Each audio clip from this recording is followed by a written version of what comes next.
खबरें तफसील से। इस वक्त एक अहम खबर आपको दे दें कि आम शहरियों पर हमलों का सिलसिला जारी है। अनंतनाग के वनपुर में गैर मकामी अफराद पर हमला, मिलिटेंटों ने घर में घुसकर की फायरिंग, एक शख्स की मौत, जख्मी को अस्पताल मुंतकिल किया गया।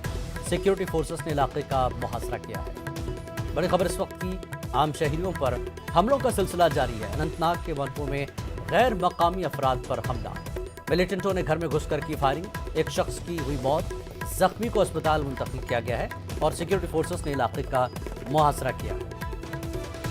एक बार फिर अनंतनाग के वनपुर में गैर मकामी अफराद पर हमला हुआ है। मिलिटेंटों ने घर में घुसकर फायरिंग की, जिसमें एक शख्स की मौत हुई और जख्मी को अस्पताल मुंतकिल किया गया है। लगातार आम शहरियों पर हमलों का सिलसिला जारी है और आज फिर अनंतनाग के वनपुर में गैर मकामी अफराद पर हमला हुआ है। मिलिटेंटों ने घर में घुसकर फायरिंग कर दी, जिसमें एक शख्स की मौत हो गई है और जख्मी को अस्पताल मुंतकिल किया गया है और सिक्योरिटी फोर्सेस ने इलाके का मुहासरा किया है।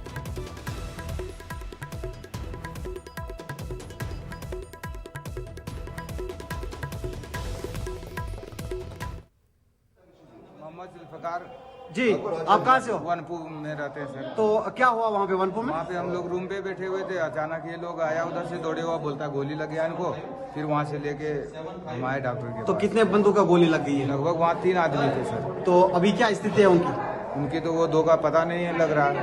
तो आप लोग कहाँ पे रहते हो? हम लोग वनपुर मार्केट में रहते हैं अंदर में। काम क्या करते हो आप लोग? मजदूरी सिलेब का काम। अच्छा, घर कहाँ है आपका? बिहार। तो कितने बंदूक बरदार थे? वहाँ 3 बंदे पे हमला हुआ। हमलावर 3 थे।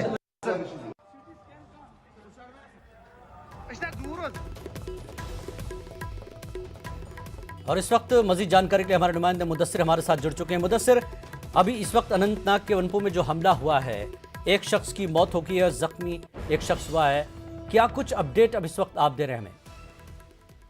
बिल्कुल, अभी कुछ देर बोले कि हमला हुआ है वो राजनीति के मुताबिक जिस तरह से बात हुई है, तो उनका कहना है कि जो बंदूक बरदार थे, मिलिटेंट थे, तो उन्होंने हमला कर जो वहाँ पर नॉन लोकल कुछ अफराद मुस्लिम जो मुख्तलिफ जो मजदूरी करते थे, मजदूरी का काम करते थे, उन पर हमला किया गया है। और जो इतला है तो उन मुताबिक 3 अफराद इन गोलियों की जद में आ गए हैं और जिनमें से रिपोर्टेडली, हालांकि पुलिस ने कोई तस्दीक नहीं है, लेकिन जराया का कहना है कि 2 अफराद की मौत हो गई है और एक जो है हालत में जीएमसी अनंतनाग गवर्नमेंट मुंतकिल किया गया है।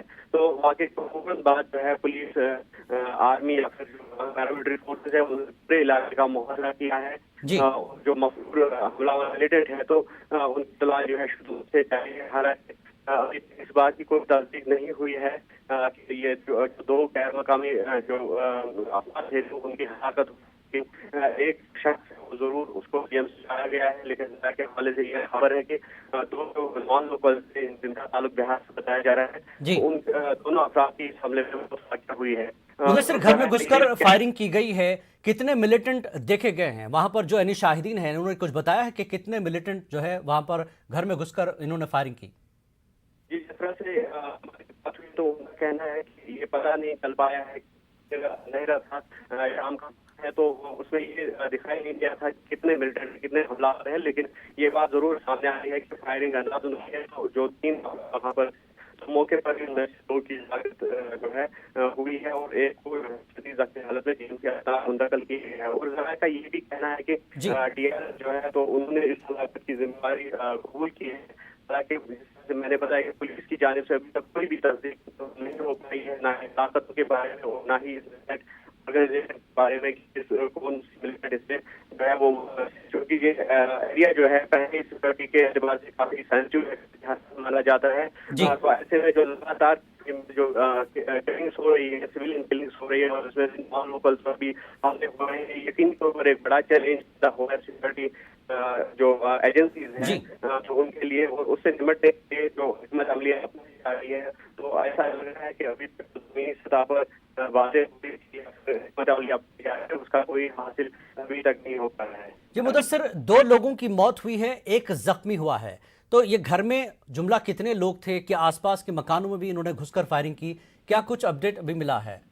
देखिए, जो वनपुर एरिया है तो यहाँ पर जो है अक्सर जो गैर मकामी अफराद होते हैं, जो पेशे से वाबस्ता होते हैं, जैसे जो मजदूर होते हैं मुख्तलिफ देशों से वाबस्ता होते हैं, तो वो वहाँ आर्जी तौर पर मुस्लिम होते हैं। और इस वानपुर एरिया को जो है छोटा बिहार के नाम से भी जाना जाता है, क्योंकि यहाँ अक्सर जो लोग हैं बिहार से आते हैं और यहाँ पर आर्जी तौर पर सुकूनत अख्तियार करते हैं, और वहाँ से ही मुख्तलिफ काम हैं वो उनके लिए लोगों के घरों में जाते हैं और वो मजदूरी का काम अमल में लाते हैं। कोई स्लैब का काम करता है। तो इस तरह के लोग बहुत सारे हैं जो वहाँ पर रिहाइश पजीर है, और अलहदा आम घरों में भी रिहाइश पजीर है। तो कहीं पर जो किराए के कमरे हैं वो भी लिए हुए हैं, तो वहाँ पे ज्यादातर ही जो कानपुर में है ये मुस्लिम रहते हैं। तो इस दौरान इस तरह का यकीनी तौर पर सिक्योरिटी फोर्स एक बार ले रहता है। जी मुदस्सिर, जैसा कि आप बता रहे हैं कि गैर मकामी अफराद इस इलाके में ज़्यादातर रहते हैं, तो इस इलाके अनंतनाग का जो वनपो इलाका है, यहाँ पर अब लगातार एक तरह से गैर मकामी अफराद पर इस तरह के हमले हैं, तो सिक्योरिटी एहलकारों का इस मामले में क्या कुछ कहना है अभी? क्योंकि अभी एक सिलसिला चल पड़ा है गैर मकामी अफराद पर हमले और उनको मौत के घाट उतारा जा रहा है। बिल्कुल, हमने देखा कि हालिया दिनों में जो एक क्लेम हुई है वो बात तशवीश है, और फोर्स या फिर एजेंसी जो है वो लगी हुई है कि कोई ठोस इसमें तब्दीली अपनाई जाए ताकि इस तरह के हमलों को रोका जाए। जिस तरह से इन हमलों की शुरुआत हुई और बात ऑफ कश्मीर जो कि पहले से ही हसास है, तस्वर किया जा रहा है मिलिटेंसी के एतबार से, तो यहाँ पर इस तरह का हमला होना यकीनी तौर पर बाइस तशवीश है। अभी तक जैसा मैंने कहा कि जो हमले अपनाई गई, हालांकि सरकार की तरफ से बहुत से जो दावे किए गए, यकीन दहानियां कराई गई कि जो गैर मुकामी अफराद है या जो माइनॉरिटीज है उनके तहफ़्फ़ुज़ के लिए जो है इक़दाम उठाए जाएंगे, लेकिन ज़मीनी सतह पर ऐसा कुछ देखने को नहीं मिल रहा है, क्योंकि जो हमले हैं वो लगातार हमलों का जो सिलसिला है वो जारी है, और जिसकी जद में जो गैर मकामी अफराद दिया जा रहे हैं और माइनॉरिटीज पर भी हमले हुए थे। और जरूर सिक्योरिटी फोर्सेज है या फिर सिक्योरिटी एजेंसीज है या सरकार के जो लोग, तो उनके लिए ये एक बड़ा चैलेंज है, और इस निपटने के लिए एक बड़ी हिकमत अमली अपनाने चाहिए सरकार को भी। और जिस पर जैसे डीजीपी का भी बयान आया था, हालिया बयान आया था, एलजी मनोज सिन्हा की अगर हम बात करेंगे तो उन्होंने यकीन दिलाया था कि माइनॉरिटी यहाँ पर मुख्तलिफ कामों से वाबस्ता है, मुख्तलिफ मजदूरी करते हैं जो अफराद, तो उनका जो तहफ़्फ़ुज़ है, उनकी जो हिफाजत है उसको मुमकिन बनाया जाएगा। अभी कोई पॉलिसी नहीं आई है जिससे ये लोग जो है हो जाए और इनको इत्मीनान महसूस हो जाए, और ये जो तहफ़्फ़ुज़ माइनॉरिटीज या फिर जो गैर मकामी अफराद है उसको रोका जाए। जी मुदस्सिर, वहाँ पर अब एक तरह से सीजनल वर्क है, सीजन वर्क अभी जारी है, दशहरे का मौका है, फिर मेवा बागात में भी काम हो रहा है, और गैर मकामी जो अफराद हैं वो बड़ी तादाद में वहाँ पर मेहनत मजदूरी करते हैं। अब इस तरह का अगर मामला बढ़ता रहा, ये सिलसिला चलता रहा, तो ये गैर मकामी अफराद जिस तरह से लॉकडाउन में वापस हो गए थे कश्मीर से वादी से, अब एक बार फिर ये मुंतकिल हो जाएंगे, क्योंकि खौफ हरास का माहौल है बना हुआ है इस तरह के हालिया वाक़यात के बाद। तो आम लोगों का, जो गैर मकामी अफराद हैं, उनका क्या रद्दमल देखने को मिल रहा है? से अगर देखा जाए तो मिलिटेंसी गुजरे यहाँ पर बहुत काम देखने को मिल रहे थे हुए। इस तरह का जो लगातार गैर मकामी अफराद पर जो अटैक होना ये बात तशवीश है, और इसका जो वाक़यात है तो ऐसा के आखिर बेस पर नहीं मिलते थे, लेकिन गुज़श्ता चंद दिनों से इन वाक़यात में जो है काफी इजाफा हुआ है। यकीनी तौर पर जो यहाँ के आम शहरी आम लोग हैं, जो मकामी बाशिंदे हैं, उनके लिए भी ये तशवीश की बात है, क्योंकि जैसा आपने बोला कि सीजनल वर्क था, चाहे से बिल्कुल जो काम है या फिर बिल्कुल इस तरह के हमलों की वजह से गैर मकामी अफराद एक तरह से खौफ हरास के आलम में वहाँ पर रहेंगे, और ये हमले उन्हें डराने के लिए हो रहा है, एक तरह से कश्मीर में हालात ख़राब करने की एक बार कोशिश। नाज़रीन, एक बार फिर हम आपको बता दें कि आम शहरियों पर हमलों का ये सिलसिला जारी है, और अभी अनंतनाग के वनपो में गैर मकामी अफराद पर हमला हुआ है।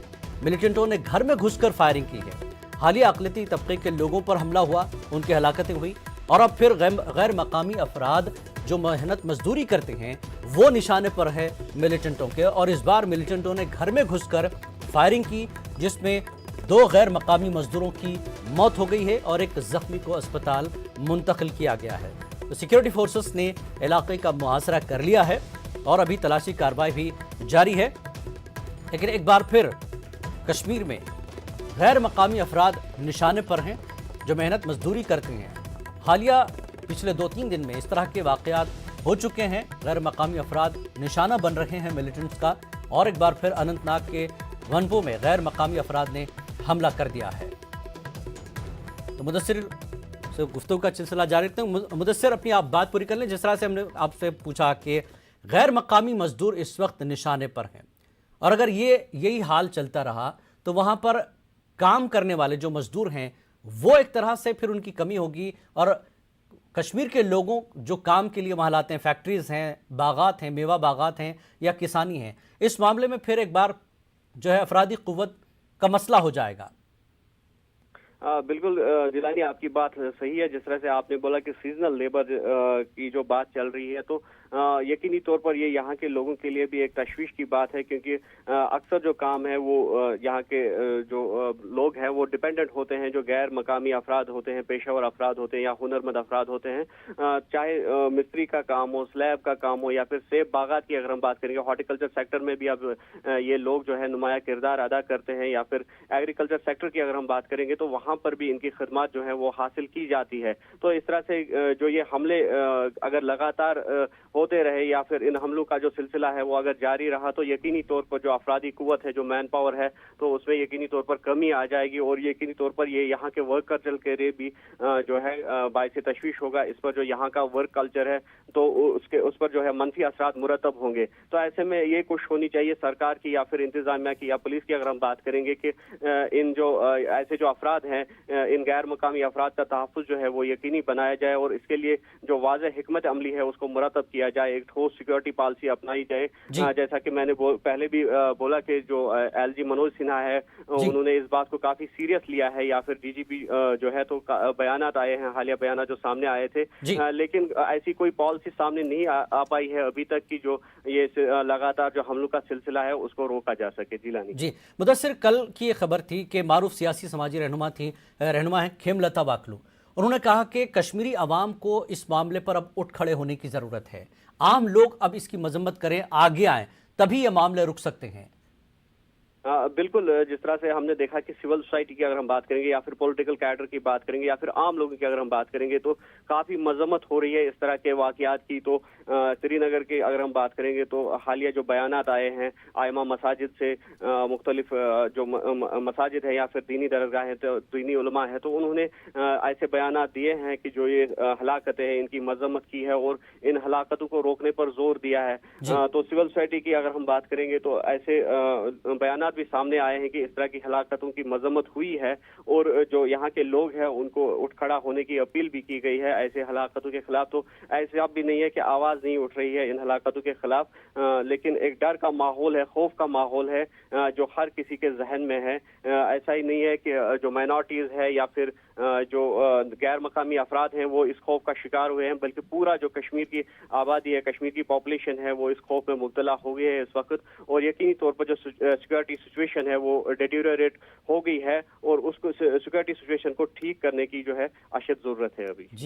बहुत बहुत शुक्रिया मुदस्सिर इस पूरी जानकारी के लिए। नाज़रीन, हम आपको बता दें गैर मकामी अफराद पर एक बार फिर हमला हुआ है। अनंतनाग के वनपू में गैर मकामी अफराद पर हमला हुआ जिसमें 2 लोगों की मौत हो गई है और एक जख्मी हो गया है। हम आपको बता दें कल भी इस तरह का हमला हुआ था जिसमें एक छाबड़ी फरोश को गोली मार दी गई थी, और इसके अलावा बिहार के अरविंद कुमार, एक सगीर अहमद और दूसरे अरविंद कुमार के तौर पर शनाख्त हुई थी। कल भी 2 लोगों को गोली मार दी गई थी।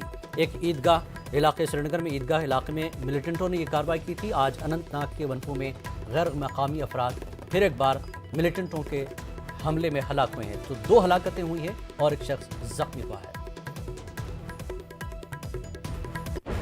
यहां रुकेंगे एक ब्रेक के लिए, ब्रेक के बाद फिर हाजिर होते हैं।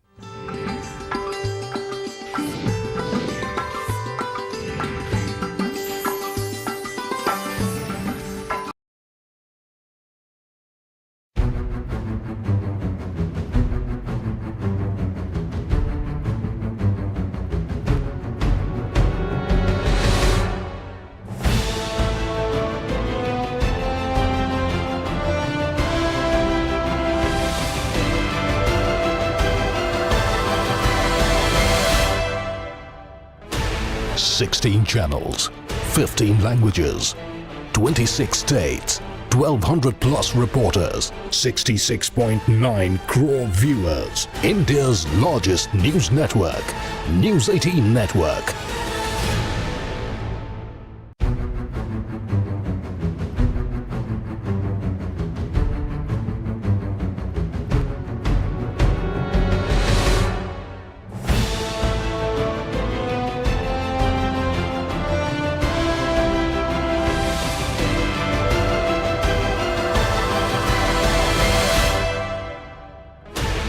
16 channels, 15 languages, 26 states, 1200 plus reporters, 66.9 crore viewers. India's largest news network, News 18 Network.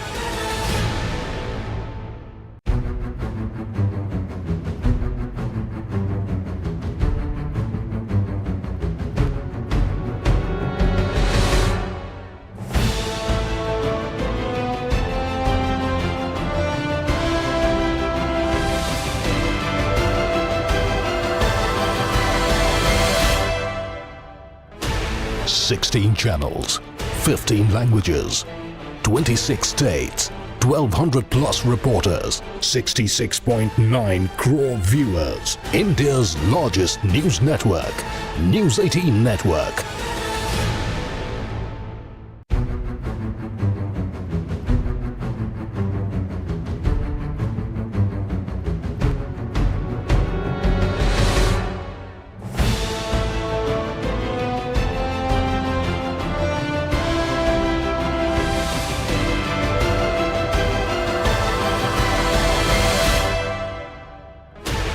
Sixteen channels, 15 languages, 26 states, 1200 plus reporters, 66.9 crore viewers. India's largest news network, News 18 Network.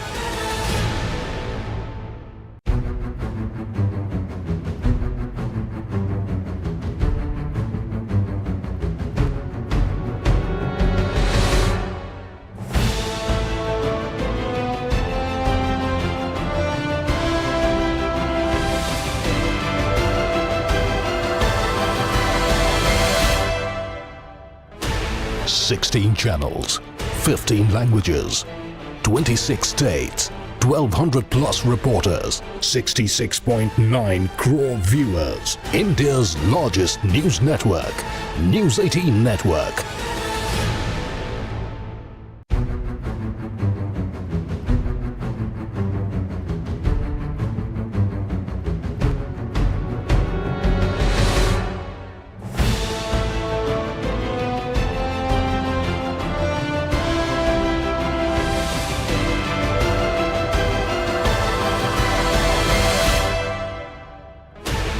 Sixteen channels, 15 languages, 26 states, 1200 plus reporters, 66.9 crore viewers. India's largest news network, News 18 Network.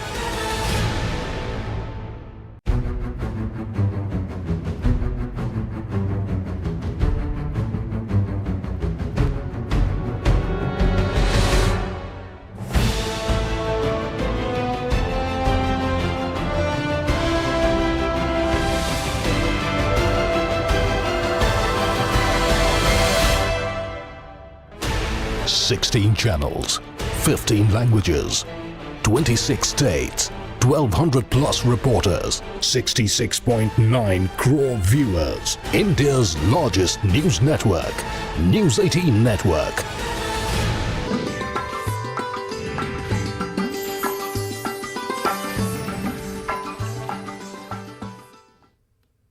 जिला पुलवामा के लितर इलाके में गुज़श्ता शाम गैर मकामी मजदूर की हलाकत के बाद गैर मकामी बाशिंदों में काफ़ी खौफ पैदा हो गया है। वहीं आज पूरे ज़िले में सिक्योरिटी को सख्त कर दिया गया है। मुख्तलिफ मकामात पर खुसूसी नाके कायम किए गए हैं। लितर पुलवामा में गुज़श्ता शाम मारे गए शख्स की शनाख्त सहारनपुर उत्तर प्रदेश के सगीर अहमद के तौर पर हुई है और सगीर कई बरसों से लितर पुलवामा में अपने दूसरे साथियों के हमरा एक कारखाने में वुड कार्विंग का काम कर रहा था। इसकी हलाकत को कारखाने के मालिक ने अफसोसनाक करार दिया है और लाश को उसके आबाई इलाके तक पहुंचाने की जिम्मेदारी ली है। जब कारखाने से वापस आ गया, बस ये ले लो खाना पका रहे थे वहाँ पे, मतलब जो बर्तन धो रहे थे, तो तभी मैं इनके पास आने की कोशिश कर रहा था। जब मैं वहाँ पे पहुँचा तो मैंने इसको देखा कि इनको गोलियाँ लगी थी। तो मैंने जल्दी जल्दी इनको हॉस्पिटल पहुंचाने की कोशिश की और जो ही मैंने इसको हॉस्पिटल पहुंचाया तभी मानो कि डॉक्टर साहब ने इनको डिक्लेयर कर दिया कि ये मर चुके हैं। बहुत ज़्यादा दुख होता है, मानो कि कोई गरीब तबके से कोई बंदा जब यहाँ पे काम करने आता है तो अपनी रोज़ी रोटी कमाने के लिए आता है, तो हम चाहते हैं कि ऐसा कभी ना हो, कश्मीर में ऐसा कभी हालात ना हो। नेशनल कॉन्फ्रेंस के सदर डॉक्टर फारूक अब्दुल्ला ने 2 आम शहरियों की हलाकत की मजम्मत की है। फारूक अब्दुल्ला ने कहा कि आम शहरियों की हलाकत अफसोसनाक है और कश्मीरियों को बदनाम करने की एक साजिश है। वाज़ेह है कि बीती शाम 2 अफराद को गोली मारकर हलाक कर दिया गया था। एक छाबड़ी फरोश को श्रीनगर के ईदगाह इलाके में, जबकि एक कारपेंटर को पुलवामा में हलाक किया गया। कैसे देखते हैं आप अभी की? मैं समझता हूँ ये बहुत अफसोसनाक बात है कि बेगुनाहों को मारा जा रहा है। हम समझते हैं ये एक साजिश के तहत किया जा रहा है कि हम लोग बदनाम किए जाएं, और इसमें हमारा हाथ नहीं है, कश्मीरियों का हाथ नहीं है। क्या माहौल को खराब करने की कोशिश की? जी हाँ, माहौल को भी और कश्मीरियों को बदनाम करने की कोशिश की जा रही है। सर, अभी एनएसए की टॉक्स होने वाली है नेक्स्ट नवंबर में, तो वहाँ क्या होने वाली है? एनएसए टॉक्स हो रही है, पाकिस्तान को भी इनवाइट किया गया है। अगर यहाँ के पॉलिटिशियंस पाकिस्तान के साथ बात करने को कह रहे हैं तो गवर्नमेंट ऑफ इंडिया उसको अदरवाइज लेती है। अभी खुद जो है एनएसए के जो है इनवाइट किया गया है पाकिस्तान को, कैसे देखते हैं आप? मैं समझता हूँ कोई भी रास्ता दोस्ती की तरफ ले जाए वो अच्छा है, और हमें अल्लाह से ये उम्मीद करनी चाहिए कि हम दोनों मुल्कों में एक दोस्ती हो, एक हम आहंगी हो, कि हम लोग आराम से ज़िंदा रह सकें। जिला पुंछ में मेंढर सब डिवीजन के बटादोरिया में चौथे रोज भी इनकाउंटर जारी है। आज मिलिटेंटों और सिक्योरिटी फोर्सेस के दरमियान भी भारी फायरिंग का तबादला हुआ। आर्मी सरगर्मी के साथ मिलिटेंटों के खिलाफ ये ऑपरेशन चला रही है। आज दोनों तरफ से गोलाबारी का सिलसिला चलता रहा, ताहम शाम में बारिश होने और अंधेरे की वजह से ऑपरेशन मुकम्मल नहीं हो सका। इसी दौरान आईजीपी जम्मू मुकेश कुमार सिंह ने इनकाउंटर के मकाम का दौरा किया और सिक्योरिटी फोर्सेस का हौसला बढ़ाया, लेकिन उन्होंने मीडिया से कोई बात नहीं की। वाज़ेह है कि इस ऑपरेशन में अब तक 4 फौजी जवान शहीद हो चुके हैं, जबकि इससे पहले जिला पुंछ के सरहदी इलाके में 5 फौजी जवान मिलिटेंटों की फायरिंग में शहीद हो गए थे।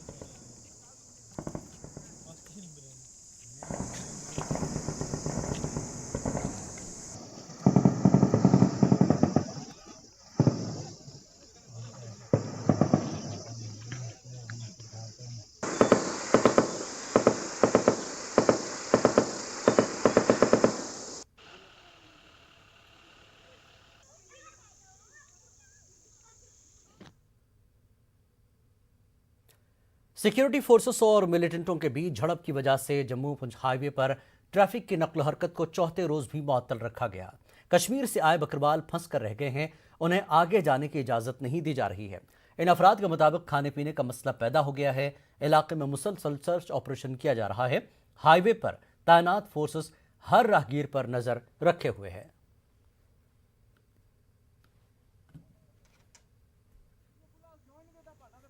एक जगह फौज ने डाक लिया, क्यों? अगर आर्मी जान नहीं देती जगह के बतो में ना क्यों? अच्छा, कितनी परेशानियों वाली? बड़ी परेशानी है, जबरदस्त। 3 आदमी हैं, डेढ़ गड्डी में जा रहे हो, बकरी के चले गए, हम बड़ा परेशान हो गया। अपनी पार्टी के सदर सैयद मोहम्मद अल्ताफ बुखारी ने सीनियर सियासी लीडरों की तरफ से शिमाली कश्मीर को नजरअंदाज किए जाने पर अफसोस जाहिर किया। अल्ताफ बुखारी कहते हैं कि रियासती दर्जे की बहाली उनकी पार्टी का एजेंडा है। बुखारी के मुताबिक अब तमाम सियासी पार्टियां भी वही मांग कर रही हैं जो हमने साल 2020 में की थी। चचहामा रफियाबाद में अपनी पार्टी का कन्वेंशन मुनक्किद किया गया था। कई लोग अपनी पार्टी में शामिल हो गए। पीपल्स कॉन्फ्रेंस के सीनियर लीडर खुर्शीद अहमद खान ने अपनी पार्टी में शमूलियत इख्तियार कर ली। वो अपनी कई हामियों के हमरा बुखारी के कारवां में शामिल हो चुके हैं। 8 मार्च को जब 2020 में हमने पार्टी बनाई, हमने उस वक्त बात कही, वही आज सब जमातें कहती हैं। देखिए, जिस हमने उस वक्त का स्टेटहुड की ज़रूरत है, हमने कहा ज़मीनों का तहफ़्फ़ुज़ करना है, नौकरियों का तहफ़्फ़ुज़ करना है। मुझे खुशी है 1.5 साल ज़ाया करके अब नेशनल कॉन्फ्रेंस भी वही मांग कर रही है, अब PDP भी वही मांग कर रही है, सजाद गनी लोन साहब भी वही मांग कर रहे हैं। आज मेरा एक सवाल उन लोगों से है, ये सब लोग तो 370 और 35A का दिफा करने के लिए गए थे। हम तो तब भी कहते थे कि सुप्रीम कोर्ट में ही होगा, ये तो कहते थे तब तक कोई चीज़ हिलेगी ही नहीं यहाँ जब तक हम वापस नहीं लाएंगे। क्या इन्होंने वो खोखले वादे फिर एक बार किए थे लोगों के साथ? कोशिशें जो हो रही हैं जम्मू को कश्मीर से और कश्मीर को जम्मू से लड़ाने के लिए, ये कभी भी कामयाब नहीं हो जाएंगे। ये रियासत फिर इकट्ठे होगी, इकट्ठे हमें स्टेटहुड मिलेगी और यहाँ जो हमारा भाईचारा रहा है, जो जिसकी मिसाल हमेशा रही है, वो हमेशा कायम और दायम रहेगा। देवेंद्र सिंह राणा और सुरजीत सिंह सलाथिया का सुरजीत सिंह सलाथिया जम्मू में बीजेपी हेडक्वार्टर पर शानदार तरीके से खैर मकदम किया गया। बीजेपी के सीनियर लीडरान और पार्टी कारकुनान इस जश्न में मौजूद रहे। रविंदर रैना ने कहा कि इस तरह के लीडरान जम्मू कश्मीर में बीजेपी के मैदान अमल को तोसी देंगे। रैना के मुताबिक अब जम्मू कश्मीर में 50 से ज़्यादा असेंबली सीटें लाने का हदफ दूर नहीं है। राणा और सलाथिया ने आवाम और जम्मू कश्मीर की फलाह और खुशहाली के लिए काम करने का अज़्म किया। देवेंद्र सिंह राणा जी और श्री सुरजीत सिंह सलाथिया जी का यहाँ हमने स्वागत किया है और हमें विश्वास है कि देवेंद्र सिंह राणा जी और सुरजीत सिंह सलाथिया जी के पार्टी में शामिल होने से भारतीय जनता पार्टी को और ताकत मिली है और जो भारतीय जनता पार्टी का लक्ष्य है मिशन 50+, हम उसको हासिल करेंगे। माननीय नरेंद्र मोदी साहब के नेतृत्व में और माननीय अमित शाह साहब के नेतृत्व में इनको मुंह तोड़ जवाब मिलेगा और जम्मू कश्मीर के लोग पाकिस्तान को मिलकर जवाब देंगे और उन ताकतों को शिकस्त होगी जो ताकतें चाहती हैं कि यहाँ का भाईचारा खराब हो। जम्मू कश्मीर भाईचारे का एक मिसाल है और उस भाईचारे को कायम रखने के लिए हम लोग सब इकट्ठे होकर कोशिश करेंगे, उन सब ताकतों को हराएंगे जो ताकतें जम्मू कश्मीर में बदअमनी और बदहाली का आलम बनाना चाहते हैं। हम जम्मू के लोग हैं, हमारा कोशिश होगी कि हम जम्मू के हितों की बात करें, जम्मू के लोगों की बात करें और जम्मू से ही बात जो है वो कश्मीर तक जाए ताकि हमारी एक जम्मू कश्मीर जो है वो नया मजबूत जो है संगठन जो है बन सके।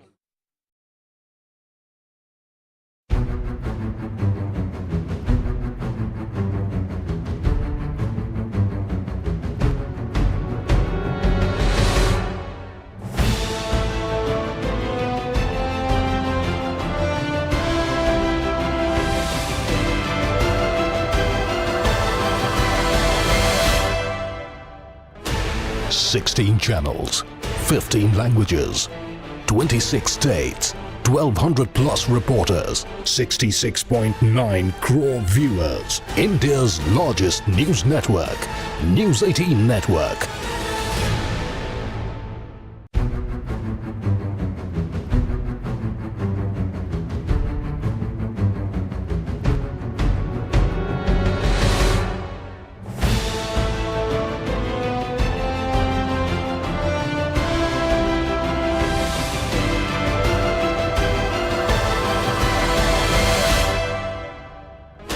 $16 channels, 15 languages, 26 states, 1,200 plus reporters, 66.9 crore viewers. India's largest news network, News 18 Network.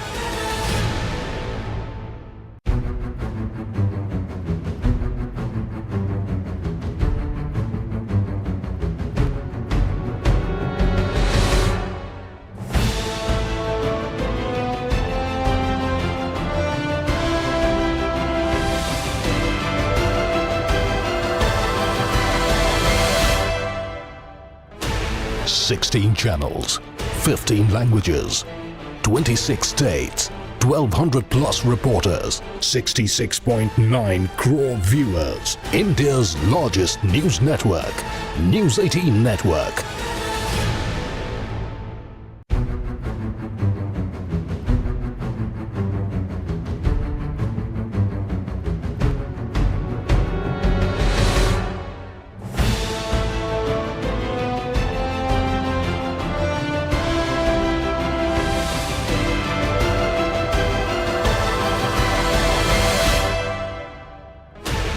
$16 channels, 15 languages, 26 states, 1,200 plus reporters, 66.9 crore viewers. India's largest news network, News 18 Network.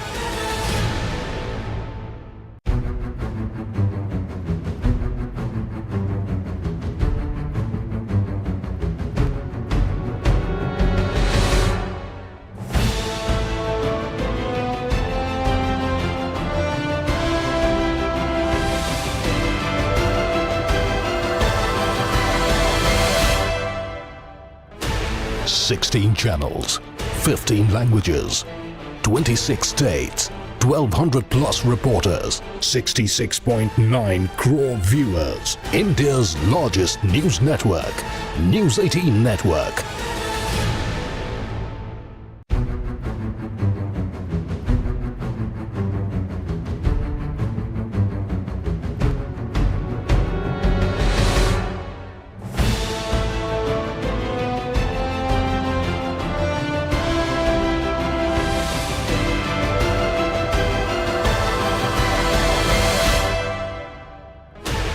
Sixteen channels, 15 languages, 26 states, 1200 plus reporters, 66.9 crore viewers. India's largest news network, News 18 Network.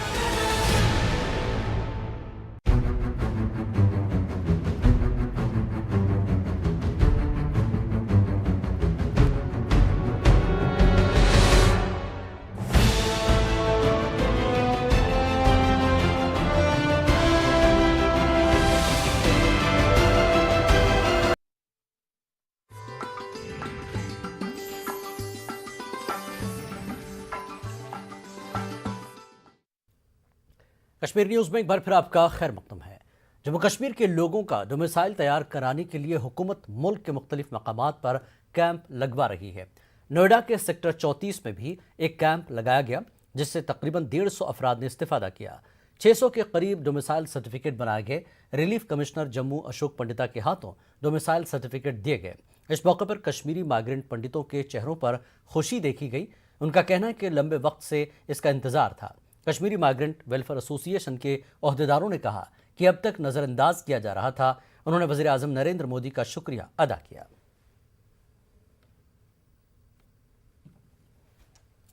परेशानी ये थी कि जो लोग Jammu and Kashmir में रहते हैं उनके लिए तो सरकार ने वहाँ पे केंद्र बना दिए, सेंटर्स बना दिए, तो उन्होंने तो वहाँ पे बनवा दी।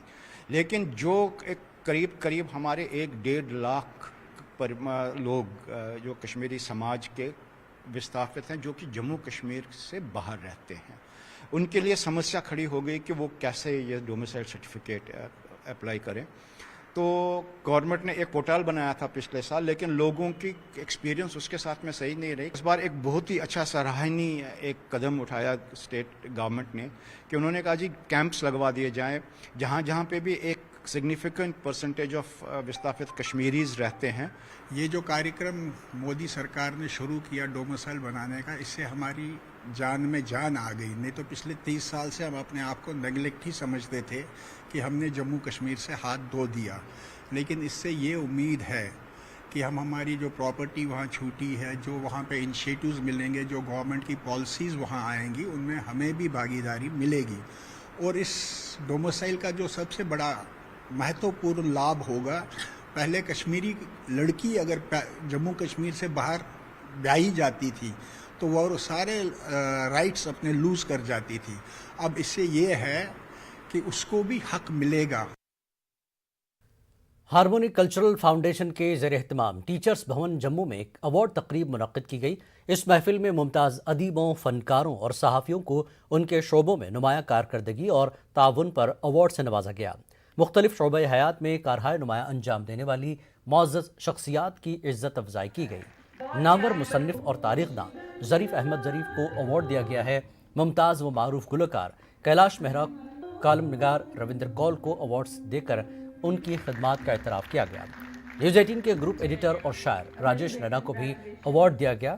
राजेश रैना की अहलिया ने ये अवार्ड हासिल किया। अदाकार शादीलाल कौल को बाद-अज़-मर्ग अवार्ड दिया गया है।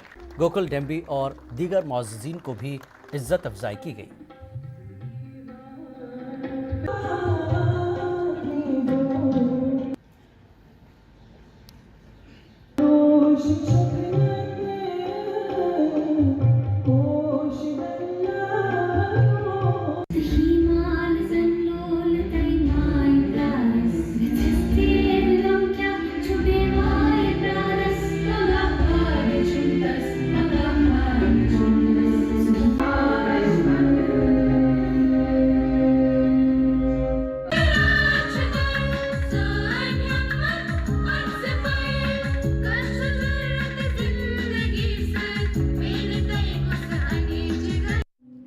7th एडिशन है हारमोनी इंडिया अवार्ड्स का और पिछले 6 साल में हम इसमें कामयाब रहे हैं।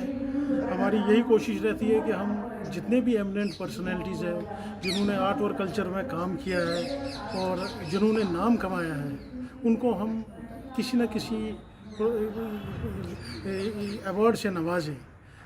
ये एक प्रोत्साहित होता है। एक आर्टिस्ट को क्या चाहिए, उसको एनकरेजमेंट चाहिए। और हमारी J&K में मुझे नहीं लगता कोई ऐसा हर साल कोई अवार्ड करता है।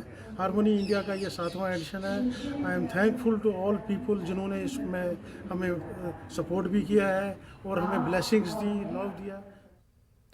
श्रीनगर में आज शिफा एजाज की लिखी किताब द क्रस्ट ज्वेल्स की रस्म रुनुमाई अंजाम दी गई। इस सिलसिले में नगीना इंटरनेशनल के ज़ेर एहतमाम एक तकरीब मुनक़्क़िद की गई थी। इस किताब की रस्म रुनुमाई में कई अदबी और समाजी शख्सियात ने शिरकत की।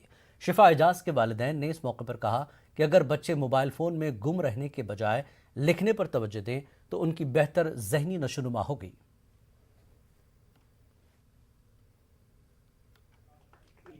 मैंने सोचा कि मैं अब किस बारे में लिखूं। रात के 12 बजे मुझे आइडिया आया कि मैं इस बारे में लिखूंगी। इसका नाम कर्स्ड ज्वेल्स होगा और मैं ऐसे लिखूंगी। फिर ये ऑलमोस्ट 6 महीने में कंप्लीट हो गई। मैं देना चाहूँगी कि मुझे लग रहा है कि जो राइटिंग का ये कल्चर है ये धीरे धीरे डिक्लाइन हो रहा है और हमें इसको बचाना पड़ेगा, क्योंकि मतलब राइटिंग ही एक अब ऐसी चीज़ है जो मतलब हमें अब फ़ोन से अलग करेगी। लोग बहुत एडिक्ट हो गए। Just proud of her. और मैं चाहूँगी कि जो हमारी नई जनरेशन है उनमें भी ये पैदा किया जाए, ये शौक़ जो है लिखने का। और जो हम आजकल बच्चों को ये स्क्रीन टाइम ज़्यादा देते हैं तो वो हार्मफुल है। अगर बच्चे इस मतलब ऐसे जैसे शिफा ने किया है, मतलब विदाउट आवर, हमने इसको कोई हेल्प नहीं की इसमें, तो शी जस्ट इसको अपना शौक़ था तो इसने वो पूरा कर दिया। I wish her best of luck in future. And और मैं बाकी जो बच्चे हैं उनको भी एक सलाह देता हूँ कि वो भी कुछ लिखे, क्योंकि लिखने से ही इंसान पुख्ता स्ट्रॉन्ग होता है। ज़िला कठुआ के धानेबुक्ता में रहने वाले बकरवाल तबके के लोगों ने अस्पताल इंतज़ामिया पर इम्तियाजी सलूक करने का इल्ज़ाम आयद किया है। इन लोगों ने GMC इंतज़ामिया के खिलाफ नाराज़गी ज़ाहिर की और मामले की जांच का मुतालबा किया। 25 साल के हारून अली ने बताया कि वो पेड़ से गिरकर जख्मी हो गए। जब उन्हें GMC कठुआ लाया गया तो डॉक्टरों ने उनका इलाज नहीं किया। 3-4 घंटों बाद हारून को ग्लूकोज लगाकर चले जाने को कहा गया। पेड़ से गिर गया था तो GMC आए तो क्या कहा? सर अभी तक एक ग्लूकोज लगाया, बाकी कुछ नहीं, कोई इंजेक्शन नहीं सर। दर्द बहुत हो रही है, लात पूरी सूज गई है सर। कितनी देर पहले जाएंगे? मुझे हो गई शायद 2-3-4 घंटे होने। पठानकोट चले जाओ। यहाँ पे क्या इलाज नहीं हो रहा? यहाँ पे नहीं हो रहा है, सिर्फ बिल्डिंग बनी हुई सर नाम की है। ये सवेरे पेड़ पर गिर गया, सवेरे 8 बजे दे थे आए दे, इन्हें एक पेन कलर दे नहीं किया और करके सानू सिर्फ आखते रौली पाते नहीं थे बाहर निकल जाओ। ये के GMC का फायदा है? अगर सानू गरीब बंदे किसी बाहरों से सही इतने कोई नहीं, असी आंडी गुआढ़ी आए। हम यहाँ पूछना चाहते हैं यहाँ के इंतज़ामिया से कि ये GMC बनाया है कि ये रेफर स्टेशन बनाया है? इनके पास इतना कुछ नहीं है कि ये अपना वहाँ पे इन्वेस्ट कर सकें और अपना इलाज कर सकें। बताइए कहाँ जाएंगे? आप हॉस्पिटल को भी दे सकते हैं, बाहर इसके इतने बड़े बड़े बोर्ड लगे हुए हैं, प्राइम मिनिस्टर से लेकर LG साहब के, यहाँ के लीडरान के, लेकिन कोई फ़ायदा नहीं है। यहाँ पे गरीब लोगों का, गरीब आवाम का ग्राउंड लेवल पे कोई काम नहीं हो रहा। कठुआ जिले के बसोली में रंजीत सागर डैम में 3 अगस्त को फजाइया का एक हेलीकॉप्टर हादसे का शिकार हो गया था। इस हादसे में मरने वाले दूसरे पायलट की लाश भी आज बरामद कर ली गई है। माविन पायलट जयंत जोशी की लाश को फौजी अस्पताल पठानकोट मुंतकिल किया गया। वाज़ेह है कि 15 अगस्त को pilot lieutenant colonel AS Bath की लाश बरामद हुई थी।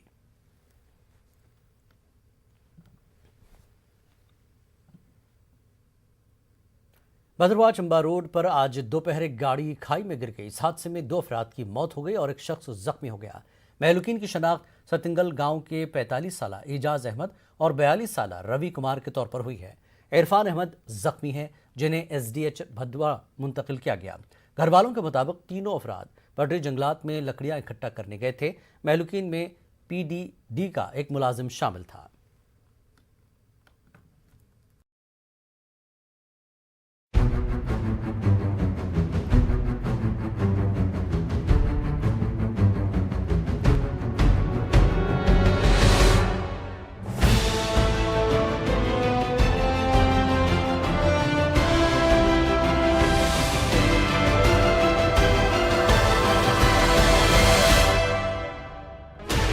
16 channels, 15 languages, 26 states, 1200 plus reporters, 66.9 crore viewers. India's largest news network, News 18 Network.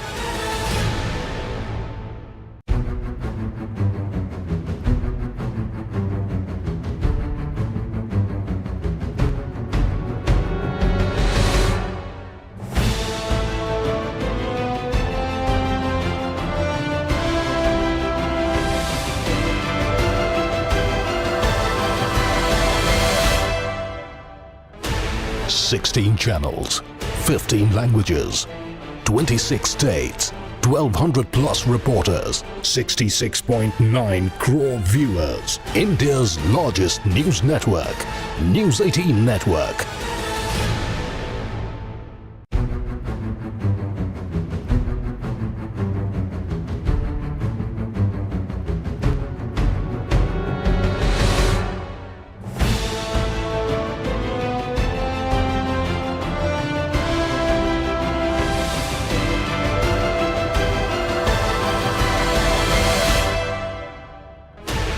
Sixteen channels, 15 languages, 26 states, 1200 plus reporters, 66.9 crore viewers. India's largest news network, News 18 Network.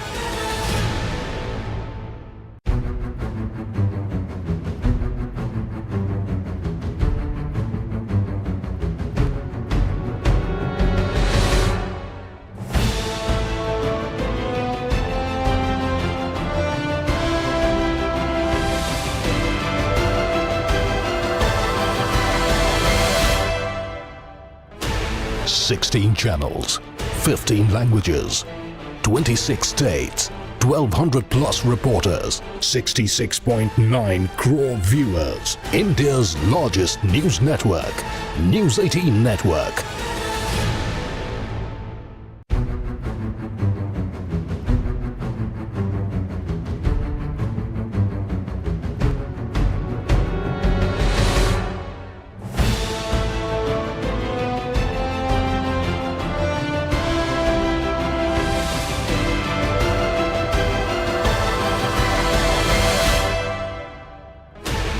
Sixteen channels, 15 languages, 26 states, 1200 plus reporters, 66.9 crore viewers. India's largest news network, News 18 Network.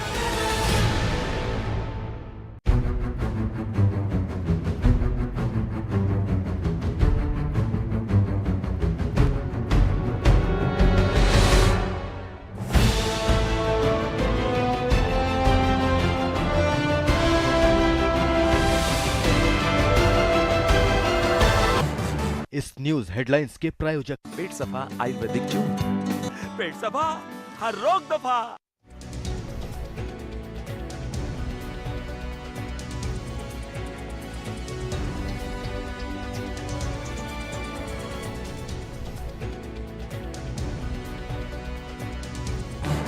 इस news headlines के प्रायोजक पेट सफा आयुर्वेदिक चूर्ण, पेट सफा हर रोग दफा। जम्मू आमद पर देवेंद्र सिंह राणा और सुरजीत सिंह सलाथिया का शानदार पैमाने पर इस्तकबाल किया गया। न्यूज़ 18 उर्दू नुमाइंदे समीर भट्ट के साथ बात करते हुए देवेंद्र राणा ने जम्मू डिक्लेरेशन को तक़वियत देने के अपने अज़्म का इआदा किया। राणा ने उनके सेकुलर किरदार पर शुकूक व शुबहात पैदा करने वाले अपने मुखालिफिन को भी निशाना बनाया।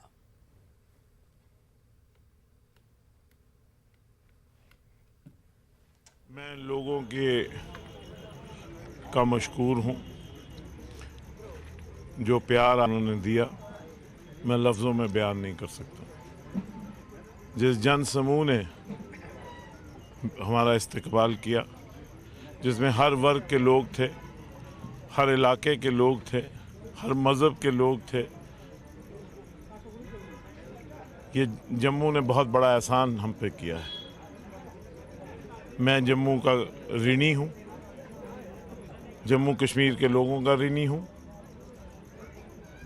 और जो लोग दूर दराज इलाकों से आए उन्होंने ये बता दिया कि जब हम जम्मू की बात करते हैं तो हम रजौरी, पुंछ, डोडा, किश्तवाड़, रियासी, कठुआ, जम्मू, सांबा, रामबन, पूरे जम्मू की बात करते हैं। पहला एहसान उन्होंने 2014 में किया था मेरे पे, जब एक दूसरा सैलाब था और उन्होंने मुझे मेरे सर पे हाथ रखा। आज फिर लोगों ने जम्मू डिक्लेरेशन का रेफरेंडम किया है और जिस तरह का जन सैलाब था उसने कई सवालों के जवाब लोगों को दे दिए। आगे के चैलेंजेस बहुत हैं, किस तरह से इनके लोगों की आशाएं, उनकी एक्सपेक्टेशंस पूरा करेंगे, क्या क्या प्रायोरिटीज़ रहेंगी? जम्मू के हक़ के लिए, जम्मू कश्मीर के हक़ के लिए कोई भी कुर्बानी देनी पड़ेगी, देने को मैं तैयार हूँ। प्रायोरिटीज़ क्या रहेंगी, क्या क्या चैलेंजेस हैं यहाँ पे जम्मू में? चैलेंजेस बहुत हैं, अपॉर्चुनिटीज़ भी हैं। हम चैलेंजेस को मीट करने की कोशिश करेंगे और अपॉर्चुनिटीज़ को जम्मू कश्मीर के लोगों के लिए, ख़ासतौर जम्मू के लोगों के लिए ज़रूर करेंगे। तो आपका जो पॉलिटिकल एजेंडा रहेगा या बाकी जो जम्मू डिक्लेरेशन जो है वो मेरा पॉलिटिकल एजेंडा है, था और रहेगा। कुछ लोग कहते हैं जम्मू डिक्लेरेशन क्या है और कुछ लोग सवाल यही है। एक कॉन्सेप्ट डेवलप हो रहा है और उस कॉन्सेप्ट की बुनियाद रखी गई है। गुपकार डिक्लेरेशन भी अभी एक कॉन्सेप्ट है, उसके कॉन्टूर जो हैं लोगों से मशवरा करके पूरे होंगे। डिक्लेरेशन को एक आदमी नहीं बनाएगा, लेकिन जब जम्मू डिक्लेरेशन अपने फॉर्म में आएगी वो जम्मू का political, social, economic, cultural narrative होगा पूरे जम्मू कश्मीर के लिए। जम्मू को भी हक है कि जम्मू की आवाज़, जम्मू को भी हक है कि जम्मू कश्मीर की बात करे और ऊपर वाले ने चाहा तो एक आवाज़ उठाएंगे और पूरे बुलंदी से उठाएंगे। स्टेटहुड की बात है जम्मू इसमें, जम्मू एंड कश्मीर की बात है। तो ये बताइए, ये जो लोग आए हैं आपके पास, बहुत सारे खदशे भी हैं क्योंकि आपकी जो क्रेडेंशियल्स रही हैं वो सेकुलर क्रेडेंशियल्स रही। तो इन लोगों को आप क्या एक आश्वासन देते हैं कि जिस पार्टी में आप हैं लेकिन आपका देवेंद्र राणा लोगों के चरणों की धूल है, था और हमेशा रहेगा। चरणों में हूँ, चरणों में ही रहूँगा। ना मैं टीवी में हूँ, ना मैं अखबारों में हूँ, मैं चरणों में हूँ। इनके जो आशा, जो थोड़े बहुत कंसर्न्स हैं, उनको किस तरह एड्रेस करें, जो सेकुलरिज्म वर्सेस कम्युनलिज्म? मेरा किरदार हर चीज़ को प्रूव करेगा। मुझे किसी से ना जवाब देने की ज़रूरत है, ना सर्टिफिकेट। मेरे लोग मुझे जानते हैं, मैं उन लोगों को जानता हूँ।